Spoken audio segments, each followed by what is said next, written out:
بسم اللہ الرحمن الرحیم۔ اللہ کے پیارے محبوب صلی اللہ علیہ وسلم کا ارشاد ہے کہ 7 بندے قیامت والے دن ایسے ہوں گے کہ جن کو اللہ عرش کے نیچے سایہ عطا کرے گا، اور اس دن عرش کے سائے کے علاوہ اور کوئی سایہ نہیں ہوگا۔ سورج سوانیزے کے دوری پر ہوگا اور نہایت ہی شدت کی گرمی ہوگی، لوگ پسینے سے شرابور ہوں گے۔ تو 7 خوش نصیب لوگ ایسے ہیں کہ جن کو اللہ اس دن عرش کے نیچے سایہ دے۔ پہلا وہ شخص جو عادل بادشاہ ہے، جس نے دنیا میں اپنی رعیت پر، اپنے ماتحت لوگوں پر انصاف کیا ہوگا، لوگوں سے اچھے رویے سے، اچھے سلوک سے پیش آیا ہوگا۔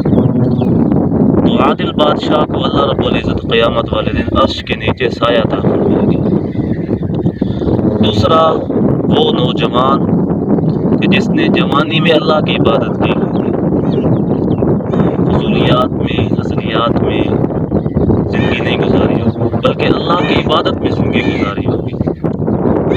اسی طرح تیسرا وہ شخص کہ جس کا دل ہر وقت مسجد میں اٹکتا رہتا ہو، مسجد سے جدا ہوتا ہو، پھر ذہن میں یہ خیال آتا ہو کہ دوبارہ مسجد میں جاؤں، مسجد سے باہر جانے کو اس کا جی ہی نہ کرتا ہو بالکل۔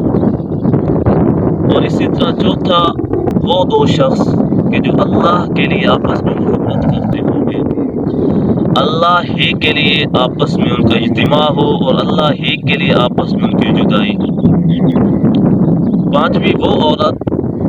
پانچواں وہ شخص کہ جس کو حسب و نسب والی خوبصورت عورت گناہ کی طرف بلائے اور وہ جواب میں کہہ دے انی اخاف اللہ، کہ مجھے اللہ کا خوف مانے کہ میں یہ اللہ کے خوف سے گناہ نہیں کر سکتا۔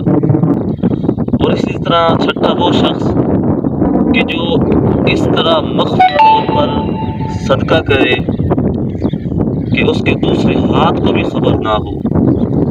ساتواں وہ شخص کہ جو اللہ کا ذکر تنہائی میں اس طرح کرے کہ اس کے نہ سنے۔ تو یہ 7 خوش نصیب ہے وہ شخص کہ جن کو اللہ رب العزت قیامت والے دن عرش کے سائے میں جگہ نصیب فرمائے گا۔ اللہ رب العزت ہمیں بھی ان خوش نصیب لوگوں میں شامل فرمائے۔ آمین۔